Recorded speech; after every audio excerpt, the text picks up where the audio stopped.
Good morning students. Last క్లాస్లో మనం కొన్ని ప్రాబ్లమ్స్ చూసాము ఇన్ కాంప్లెక్స్ నెంబర్స్. సో ఇప్పుడు మనకి వేరొక ప్రాబ్లం చూద్దాము. If mod z plus AI equal to mod z minus A I then find the locus of z. Telugu medium వాళ్ళు mod z plus I Y equal to mod z minus I Y అయినా z బిందుపద సమీకరణమును కనుగొనుము. z బిందుపద సమీకరణం కనుగొనుము అంటే దీనికి సంబంధించి మనం ఏం కనుక్కోవాలంటే zకి సంబంధించినటువంటి బిందు పదాన్ని మనం కనుక్కోవాలి. చూద్దాం అది ఎలాగో. సో మనకి ఫస్ట్ ఇచ్చిన పాయింట్స్ తీసుకుందాం. Given that z plus I Y equal to z minus I Y. z plus I Y equal to mod of z minus I Y. ఇక్కడ మనకి z అంటే కాంప్లెక్స్ నెంబర్ ఏంటమ్మా, ఎక్స్ ప్లస్ ఐవై. అదే కదా మనకి z అంటే మనకి complex number X plus I Y or z equal to A plus I B. రెండింట్లో ఏదైనా మనం రాయొచ్చు. దెన్ ఇప్పుడు మనం ఇది తీసుకుందాం, లేదా మీరు ఇది తీసుకుని ట్రై చేయండి. నేను ఇది తీసుకుని చేద్దాం. ఎలా, z ప్లస్లో ఏం వేసుకోవాలి మనం, ఎక్స్ ప్లస్ ఐవైని వేసుకోవాలి. చూద్దాం. Mod X plus i y plus AI equal to mod X plus i y minus a i. Okay, ఇది మనకి z. సో ఇప్పుడు ఏమవుతుంది, z plus a i z minus a i form. ఇప్పుడు దీన్ని మనం ఒకసారి ఇందులో ఏదైనా సింప్లిఫికేషన్ ఉందేమో చూద్దాం. మోడ్ ఎక్స్ ప్లస్, ఇక్కడ ఐవై ఉంది, ఇక్కడ ఏఐ ఉంది. అంటే మనం ఇక్కడ ఐని కామన్ తీసుకున్నాం అనుకోండి. ఐని కామన్ తీసుకుంటే ఏమవుతుంది, y plus A equal to, ఇక్కడ కూడా సేమ్, ప్లస్ ఐని కామన్ తీసుకుంటే వై మైనస్ ఏ.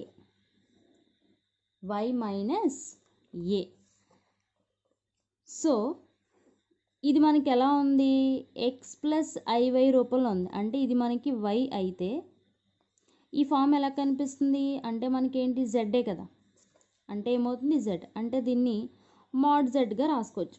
మోడ్ జెడ్ ఫార్ములా ఏంటి, root of X square plus why square. Root of X square plus why square అంటే మనం ఫార్ములాలో ఏం చూసాము, mod Z equal to root of A square ఫామ్లో రాస్తున్నాము. ఏ ఫామ్లో రాస్తున్నామమ్మా, X square plus why square ఫామ్లో రాస్తున్నాం. కాబట్టి సిన్స్ ఇది కూడా ఫార్ములానే. సో ఇప్పుడు మనకి ఏమవుతుంది, mod Z is equal to root of X square plus why square. Okay, root of X square plus y square.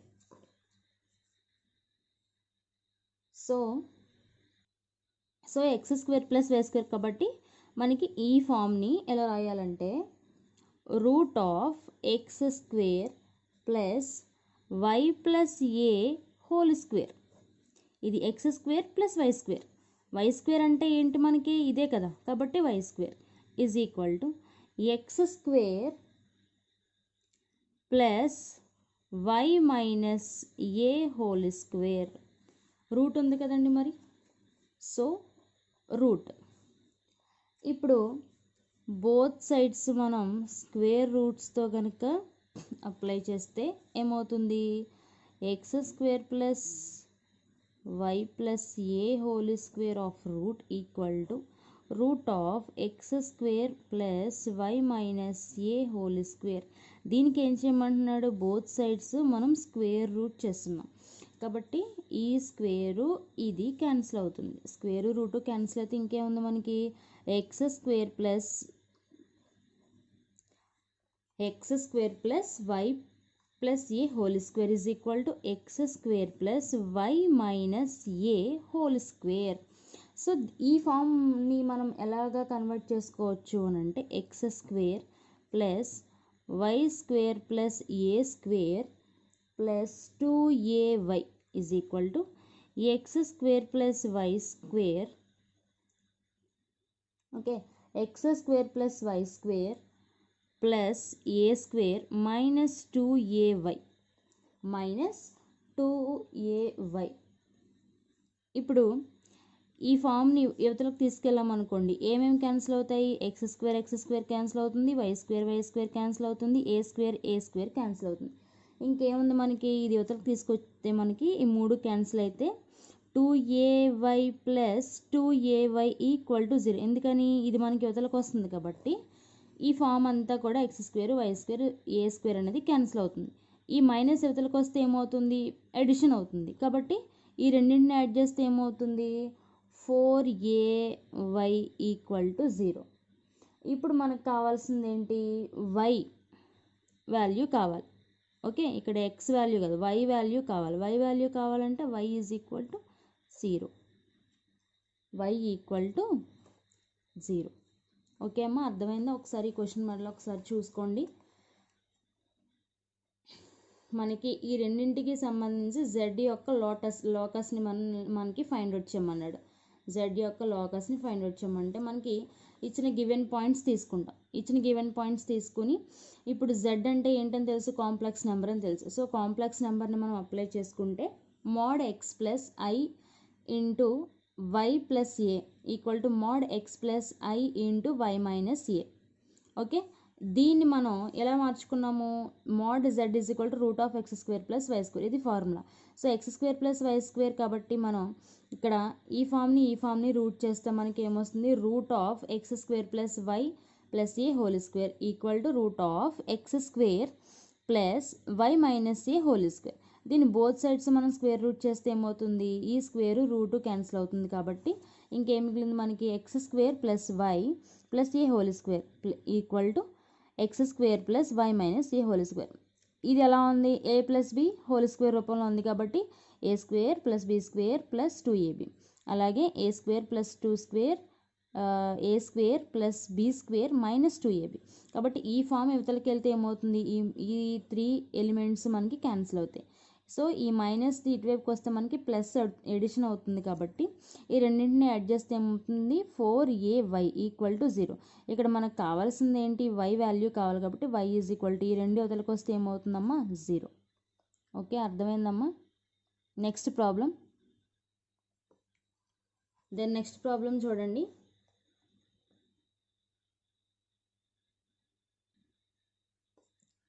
Show that the complex number z satisfying z square plus z bar square equal to 2 constitute a hyperbola. Z square plus z bar square is equal to 2 అను నియమాన్ని తృప్తిపరిచే z అనే సంకీర్ణ సంఖ్య ఒక అతి పరావలయాన్ని సూచిస్తుందని చూపండి. ఈ z అనే కాంప్లెక్స్ నెంబర్ మనకి ఏమని చూపించాలంటే హైపర్బోలా అని చూపించండి. ఈ ఫార్ములాని ఈ ఈక్వేషన్ని యూస్ చేసి. సో ఎలాగనో చూద్దాము. ఫస్ట్ ఇక్కడ మనకి ఇచ్చింది ఏంటి?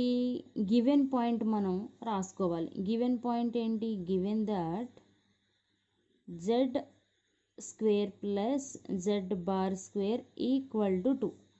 ఇక్కడ మీరు గమనిస్తే జెడ్ ఒక కాంప్లెక్స్ నెంబర్ ఇచ్చాడు, అలాగే కాంజుగేట్ ఇచ్చాడు. సో z అంటే ఏంటి మనకి? ఎక్స్ ప్లస్ ఐవై, కాంజుగేట్ అంటే ఎక్స్ మైనస్ ఐవై. ఈ రెండు మనకి ఫార్ములాస్లో చూసాం. ఇప్పుడు ఏంటి?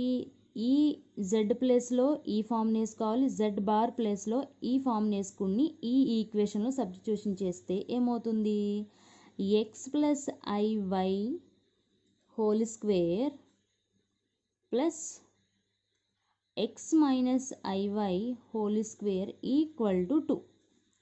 ఓకే అమ్మా, ఈక్వల్ టు 2. ఇప్పుడు దీన్ని a plus B whole square కాబట్టి ఏం రాయొచ్చు? X square plus i y square plus 2xIy plus x square plus i y square minus 2xIy equal to 2.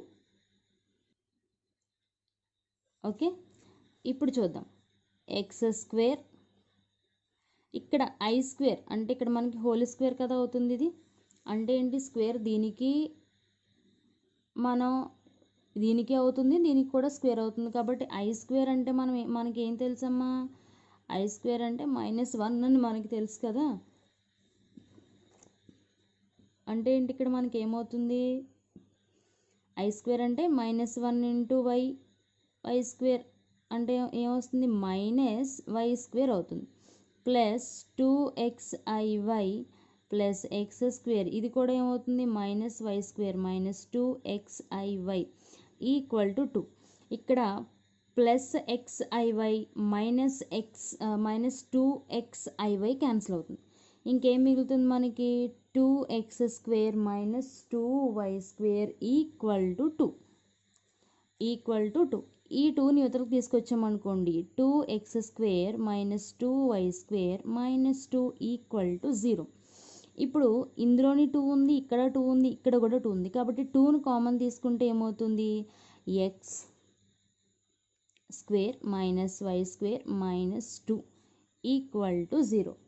అదే కదమ్మా మనల్ని అడిగింది, హైపర్బోలా అడుగుతున్నాడు. So therefore x square -y square -1 equal to 0 is the required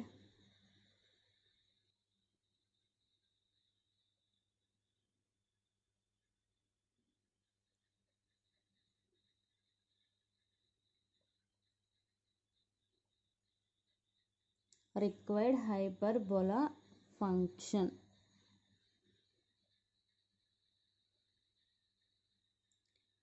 okay, ఇది ఒక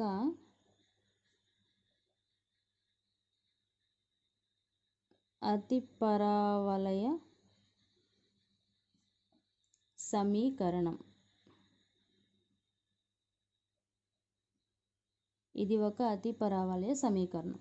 so ఒకసారి మళ్ళీ చూసుకోండి సొల్యూషన్. ఇచ్చిన పాయింట్ ఏంటో తీసుకున్నాము. సో జెడ్ తెలుసు, అంటే కాంప్లెక్స్ నెంబర్ అంటే ఏంటో తెలుసు, కాన్జుగేట్ తెలుసు. రెండింటిని మనం ఈ ప్లేసెస్లో మనం సబ్స్టిట్యూషన్ చేసుకుని సింప్లిఫికేషన్ చేస్తే మనకి ఒక ఈక్వేషన్ వచ్చింది. అదే హైపర్బోలా రిక్వైర్డ్ ఫంక్షన్ అవుతుంది. ఓకే అమ్మా, నెక్స్ట్ క్వశ్చన్ చూద్దాం. Next sum. సో క్వశ్చన్ చూద్దాము. Find the equation of the straight line joining the points ఏమి ఇచ్చాడు, -9 + 6i 11 - 4i in the Argand plane.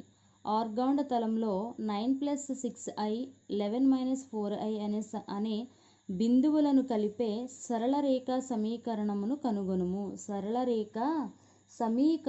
కనుగొనుము. So solution ఏంటో చూద్దాం.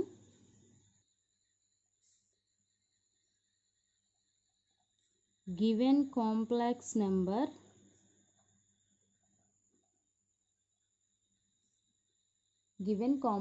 నెంబర్స్ ఇచ్చిన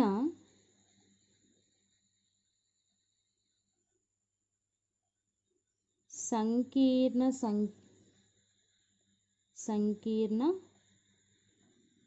సంఖ్యలను సూచించే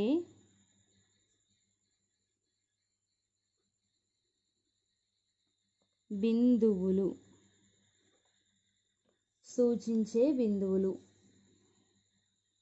ఓకే, ఏంటి, 9 + 6i 11 - 4i. వీటికి మనం నేమ్స్ పెట్టుకుంటే ఏమవుతుంది, లెట్ వీటిని పాయింట్స్గా రాస్తే మనకి -9 6, బి పాయింట్ ఏంటి 11, -4. సో ఇవి మనకి కావలసిన పాయింట్స్. ఇప్పుడు ఏం అడుగుతున్నాడు, జాయినింగ్ ది స్ట్రైట్ లైన్కి ఈక్వేషన్ ఏంటో మనల్ని కనుక్కోమంటున్నాడు. సో ఏంటో చూద్దాం. సో స్ట్రైట్ లైన్ ఫార్ములా ఏంటి,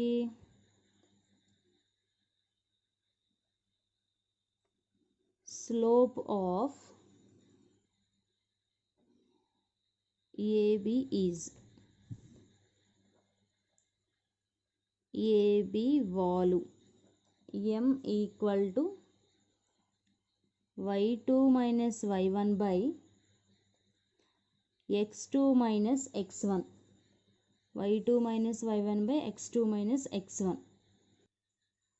సో మనం తీసుకున్నవి x1 y1 x2 y2 అయితే y2 కాబట్టి మనకి -4, y1 అంటే ఏంటి -6 బై x2 అంటే 11, x2 అంటే ఏంటమ్మా 11, y2 అంటే x1 అంటే 9 -9. సో ఇప్పుడు ఏమవుతుంది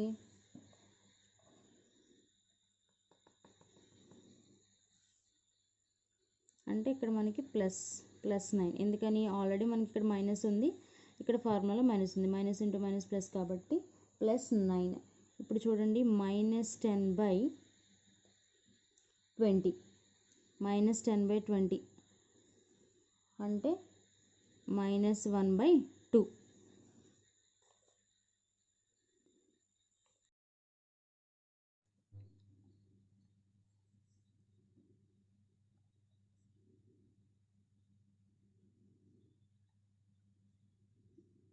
The equation of the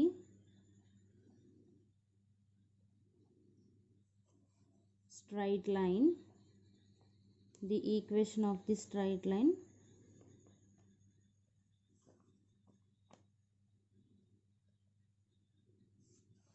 passing through the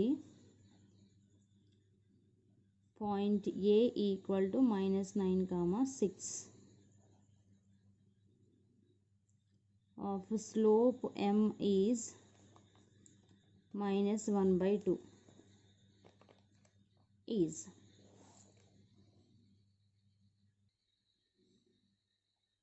Telugu medium మరియు A అంటే x1 y1 equal to -9, 6. So మనకు కావాల్సింది సరళ రేఖ సమీకరణం y minus y1 is equal to m.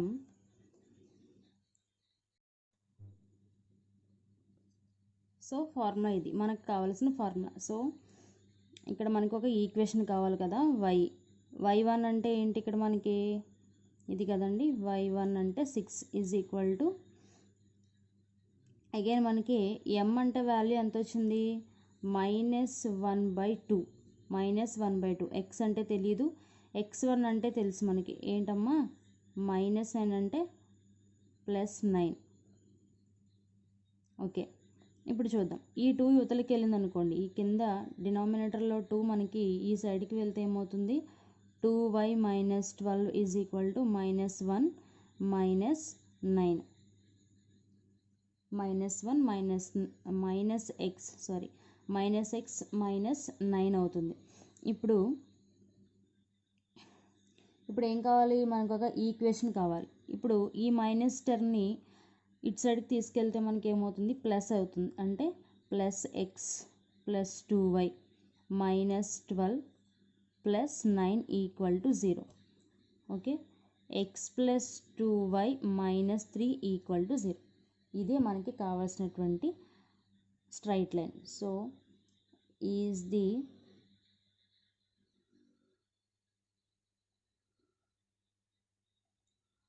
required equation of the